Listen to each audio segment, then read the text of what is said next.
Money FM 89.3, the best of Saturday mornings.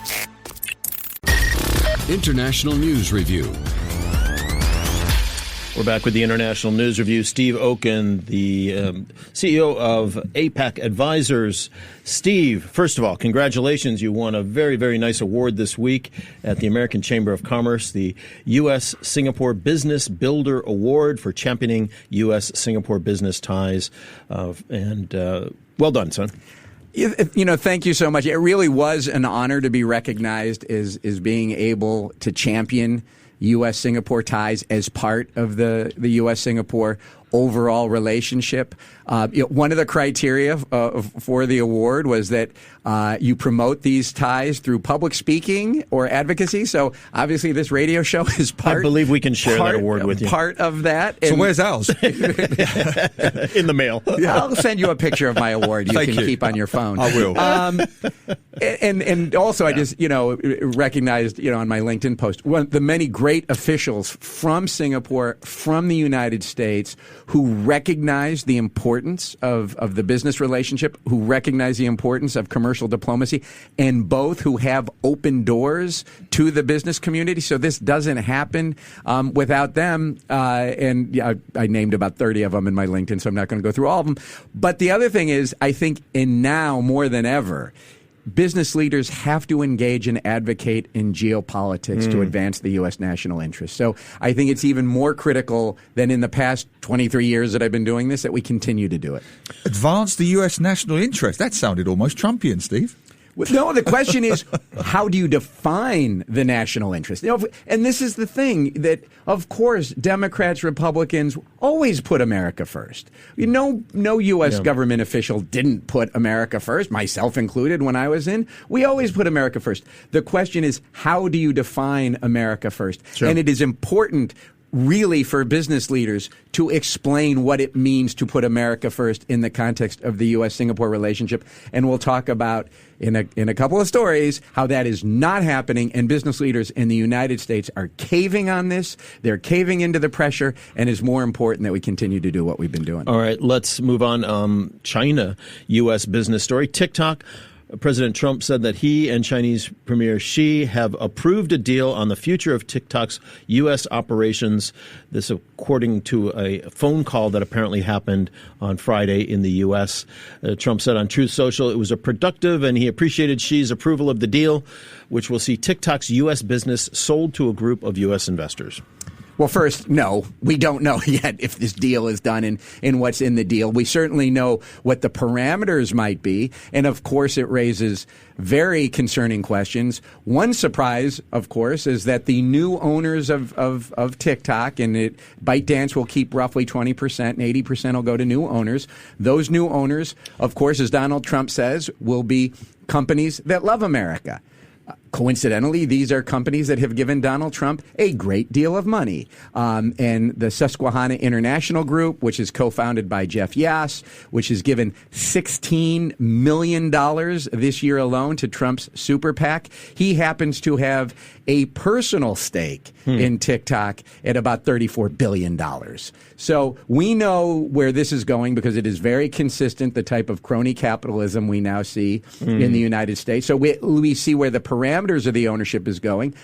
But the big question is going to remain, and this is going to be subject to lawsuits and probably subject to opposition, I hope, in the United States by those who believe in it, that ByteDance, which owns TikTok, is still going to retain control of the algorithm. And this is the concern of the security people in the United States is, why are you letting a company with close ties to the Communist Party of China having the right to decide what 170 million Americans are going to be seeing? The national security issue has not gone away with this deal from what many have seen. And this was 2 years ago that Congress banned it, right? Well, said it will be banned unless you divest, and and the algorithm is the key issue, and it doesn't appear that this deal is going to address the algorithm. How does it affect Singapore? It's almost forgotten that it's headquartered here. It has a Singaporean CEO. What are the repercussions for Singapore and ByteDance? Well, I mean, it's part of what are the repercussions for Singapore with how the United States is going to be engaging in business. How is it going to engage in business with China? It's possible that if this deal gets done and it leads to some type of trade truce between the U.S. and China, and that's where clearly Trump is angling, that could be good news for Singapore. If tariffs come down between the U.S. and China, which would increase global trade, that only benefits Singapore. So you could see that this trade deal that Trump clearly wants and don't know if something will get signed when they meet at APEC, presumably at the end of next month. But it could be good news for Singapore from a macro perspective. But you have to be troubling because this is going to be the transactional approach that Trump takes, and it ties to his personal interests. Taiwan. Yeah, Trump says he is holding off on $400 million of planned military aid to Taiwan. We mentioned this in the context of the China story because there has been speculation that he is holding off on that to make sure he gets his deal with China first, if in fact then he goes back to approve that military aid. How are you seeing it? Well, this gets to the question we've all been trying to figure out and we've talked about it on this show, what is the geopolitical landscape going to look like? And if you see Donald Trump saying we're going to withhold $400 million in military aid because I'm trying to negotiate a trade deal and a potential summit with Xi Jinping, does this mean we're headed to a world of spheres of influence? Are we going back to where we were in the 50s? Should Taiwan be worried? Yes, of course. If we're going to that world, it should be worried. Everybody should be worried. Europe should be worried because if we're going back to spheres of influence, that means that Putin has that free hand in Europe. It doesn't mean he can do whatever he wants because the Europeans have a say, but it means the U.S. will back off on Europe. It means the U.S. backs off here when it comes to the Straits, maybe not when it comes to the South China Sea. We'll have to see. So does China have the sphere of influence? Russia has its sphere of influence. The United States has its sphere of influence. If we go down that path, yes, right. You should be very nervous in Europe. You should be nervous in Asia. You should be nervous in Greenland and Panama as well. But even closer to home, when I was in the Philippines, the concern of China's advancing militarism, call it whatever you like, is a real concern in Manila. This does not send any positive signals geopolitically to anyone in Southeast Asia when it comes to security, Steve. Right. I mean, if the United States, which has been the guarantor of security, and which the United States will say, and look, and Donald Trump can be right, and he is right that the United States can no longer afford to be the sole guarantor of global security, and others have to pay more and others have to do more. Which is fair. It's fair, and he's right about that. But is it that the U.S. still stays engaged as part of that global rules-based system, or does the U.S. walk away from the global rules-based system?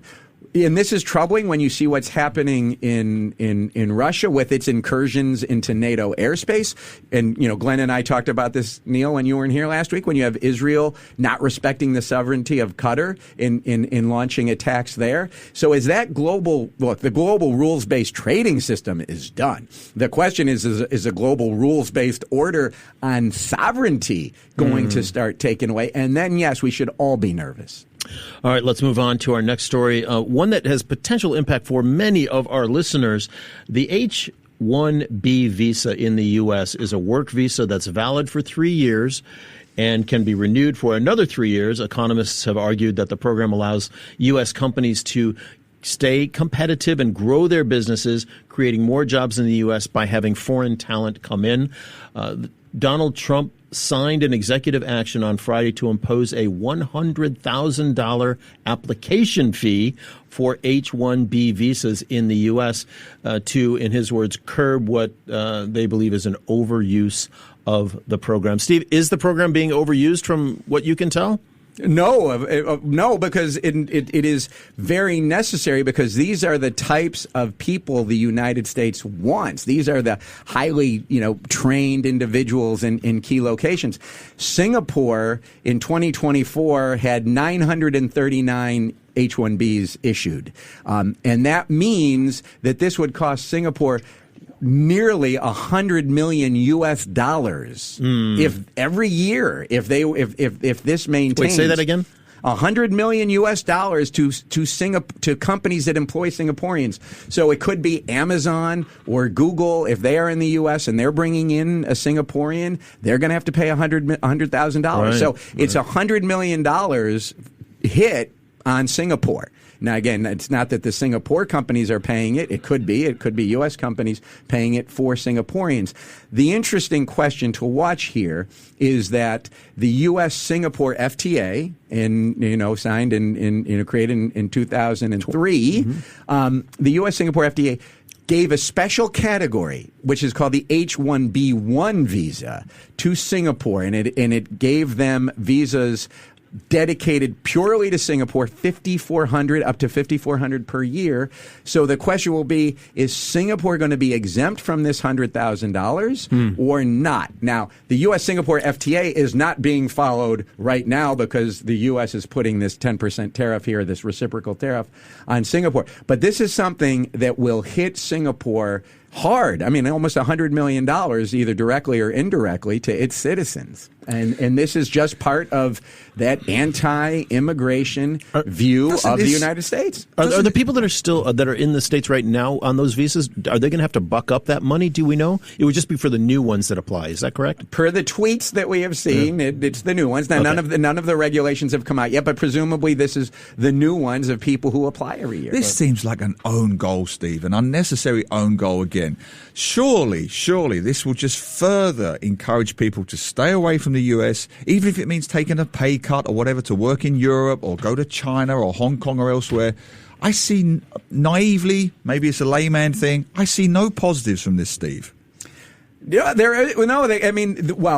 if you listen to, Secretary Lutnick, the U.S. Secretary of Commerce, I mean, what he says is that you have to do, we need to have Americans, and that we can't be hiring foreigners, because when you bring in foreigners, it is cheaper than training Americans up for this. And so that is their view. This is all part of how you make America great again. But it won't, will it? It'll just send the best brains to China or to Europe, whether it's AI or fintech. I don't know what the industry is, but they're not going to spend $100,000 if they can avoid it. Or the people will stay home. Now, the greatest beneficiaries of the H-1B program overall, not just for Singapore, but the overall H-1B, it's Tata, it's Microsoft, it's Meta, it's Apple, it's Google. Yeah. They're the ones who bring in that 85,000 H-1Bs that are allocated every year.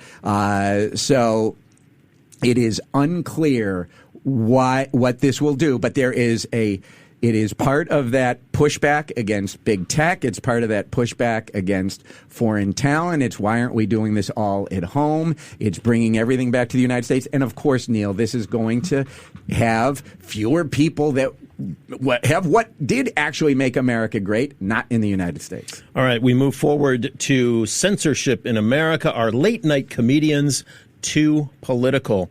Famously, back in the 70s and 80s, Johnny Carson, the king of late night, said the late night comedians should stay away from politics. That's not their domain. I think Jay Leno also echoed that. They should say, stick to comedy. But we have seen in recent years, since the Bush administration, since Jon Stewart and Stephen Colbert in the early days, that, late night comedians are increasingly political. This came to a head again this week with Jimmy Fallon. Jimmy Kimmel, excuse me. Jimmy Fallon might be next. Jimmy Kimmel being taken off the air at ABC for saying certain statements that people found offensive regarding the assassination last week of Kirk. Anyway, where are we at with this, Steve? Are these comedians becoming too political in an era that it is dangerous to do so? No, They are not. They have the right to do this. And what we are seeing is this is part of Donald Trump's plan to become the most powerful president ever. I just wrote a column this week with my Clinton colleague Thurgood Marshall Jr. And as we're brainstorming this, we said in January, we wrote that he'll be the most powerful president since FDR. And then, our friend Mike McCurry told us you can't compare him to any president because what he is doing is something that no presidents have ever done. He is trying to amass as great a power as possible. He's not acting within the bounds of the Constitution, and he is eliminating all of the checks against him, including within his own party, but within business, within the media, within the courts, and within law firms. And now he's going after entertainers, and they are being extraordinarily powerful in how they are now canceling those that they do not like, and they're using the power of the government to do this. And it is something that all Americans should be very fearful of. Look, even Senator Ted Cruz, who I probably agree with on almost nothing, came out and said this is extraordinarily dangerous. Tucker Carlson did too, I believe. Yeah, it is scary times because I think back to Ricky Gervais, who mocked all the liberals in the room, saying, you'd work for Al Qaeda if they paid for your next movie or whatever. At the Academy Awards, at Golden Globes. It is funny, Steve. Well, not funny, but it is interesting, Steve, that apart from a handful of folks, Hollywood's been very, very quiet in their condemnation of Disney. One or two prominent directors said they won't work with Disney anymore. So is it a case of, yes, we don't agree, but rice bowls come first, Donald Trump wins, as you were? Even the likes of Robert De Niro and the traditional critics, very quiet at the moment, Steve. They are fearful. And they are right to be fearful. Here, what happened here was, and Jimmy Kimmel did not say anything disparaging about Charlie Kirk. What he said, all he said was that the MAGA movement is using Kirk's assassination for political gain. And that's absolutely true, of course. So he didn't say anything bad about Charlie Kirk. He could have, and if he'd wanted to, but he didn't. And what happened was the chair of the FCC, which holds the licenses for media companies, including, ABC, which is owned by Disney. And so he came out and he said that local affiliates should refuse to air the show because of what Jimmy Kimmel said. And he then went on a podcast and warned Disney. He said, quote, "We can do this the easy way or the hard way." Which is mafia talk. Total mafia talk. You could expect this from, Tony Soprano. You don't expect this from the chair of the FCC. And then Disney took him about a day, and then they caved, and then they said, we're suspending Jimmy Kimmel indefinitely. And then the chair of the FCC applauded the American broadcasters for standing up for the interests of the community. And now Donald Trump has said he is going to start to go after others. He's going to go after the other two late night show hosts that are still left because he got Colbert off. He's gotten Kimmel off. Now he's going to go after Jimmy Fallon, and he's going to go after Seth Meyers. And then who knows what he's going to go after next. It is interesting, though, that the traditional conservative right part of of American politics are pushing back against this, or at least some are saying this is not what Republicans stand for. The Republicans have always been the poster children for free speech and say whatever you want and all that.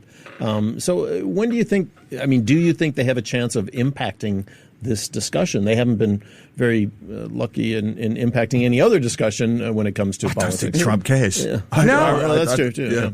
Yeah. Absolutely not. And the other things I hear from some of my Republican friends, and we debate on this, and they say, well, how is this any different than when Joe Biden and the Biden administration, went to Facebook and said, you need to take down all that disinformation on COVID because people are dying because of all of this disinformation out there on vaccines or on cures, and you should not be putting this out there. Well, one, they didn't threaten Facebook's license. Two, they were doing this because it was truly in the public interest. You have to trust the government officials to say, what is the public interest? The public interest is to keep people alive. alive. And that is what the Biden administration was trying to do. And that is extraordinarily different than saying, we disagree with you politically. We are going to remove your license unless you do something. So look, I get the argument you hear from the right on, well, this is no different than, that all the whataboutisms that are going on. And this one to me, though, is infuriating when you say, well, this is no different than what Biden did on the disinformation on COVID. No, it's totally different. And suffice to say, if somebody feels like they've been libeled or slandered, they have remedies in the courts, right? I mean, as has always happened in the U.S., you can sue somebody if you feel that somebody has said something bad about you, wrong about you. I thought you were talking about this show. Defamatory about if anyone feels they've been libeled by Steve Okin, they can contact... no, we weren't going to go quite there, but anyway. Yeah. All right. Hey, let's move on. Our last story. Singapore is ranked as the safest country in the world for the 12th time. The Gallup 2025 Global Safety Report says other countries that made up the top 5, Tajikistan, China, Oman, and Saudi Arabia. We're number 1, Steve. And this is why, now, Neil, you weren't here last week. This is why that insane ranking that Singapore is falling down the list of those of being attractive to talent and retaining talent. No, Singapore is not falling down that list. And this survey, which is absolutely correct, will show that one of the reasons why Singapore is such a great place to live is because of how safe it is. It is because you can go out at night and feel safe anytime you are walking. Men, women, children. You have all of that freedom because of the safety here. You have the freedom to allow your kids to go take public transportation, get in a taxi at a very young age because of how safe it is. And in Singapore, 98% of residents surveyed said they feel safe walking alone at night in 2004. Where else in the world do you have 98% of residents feel safe walking alone at night? And don't underestimate the value this has for women. My wife is constantly stressing the importance of women being able to feel safe anytime, day or night. We do not have that luxury in London, I have to be honest. Or in any major American city. When I'm back with the girls, we have to plot where we're going to be at certain times of the day just to be safe, just to be sure. Yeah. We do not have this issue for women, for children in Singapore, Steve. 100%. And it applies to men too, because I have a lot of friends in the U.S. and they worry all the time about their kids. Even if the kids are playing in the front yard, they go out and look to see, are they okay? They go out and check on them all of the time. And these are people who are living in, pretty nice residential neighborhoods in the U.S., but they always have that fear. So even if you're a man, not having to worry about the safety for yourself and for your family and for your kids is a good thing. Moms don't have to worry about their kids. The kids cannot have to worry about things and just be kids and growing up. So you really can't underestimate how much it improves your quality of life when you have safety. And you're like, do we have a few more cameras here in Singapore than other places? Sure, of course you do. But that adds to the safety, and those are trade-offs that people have and are willing to make. And let's be clear, there are still some issues with safety around human beings in Singapore. Yeah. And I feel women, obligated. men, children are not 100% safe. No, I feel obligated to say low crime doesn't mean no crime. Exactly. And, we're not perfect. No one pretends we are. Yep. But we sure as heck are a lot safer than most other places. All right. Hey, we got to go really quickly. One thought about Robert Redford before we leave. As a director, as an actor, what do you think? Greatest and most impactful career on Hollywood in history. From the acting, from becoming an actor to being a great director, and then creating Sundance, which is this independent film festival. And unlike other countries, the United States does not support the arts and independent film like it should. More artists that we know now, Quentin Tarantino, Soderbergh, they came around because of Redford. The greatest career in the history of Hollywood. Agree with all of that, and I'll make the last word and say my favourite Marvel movie is Captain America Winter Soldier, and Robert Redford is fantastic in it. It is true. All right. Lots of Redford films on the streaming services. I highly encourage anyone who's not familiar. My kids, Kate didn't know who Robert Redford was when I asked her last night. Wow. So I said, okay, well, that's fine. We went through a list of his movies. very important that you watch a Robert Redford movie this weekend and remember one of the greats. We got to go. Steve, thanks very much. We'll see you next week. To listen to more great interviews, download our podcasts at audio.sg or download the audio app. That's AWEDIO, audio at the App Store and Google Play.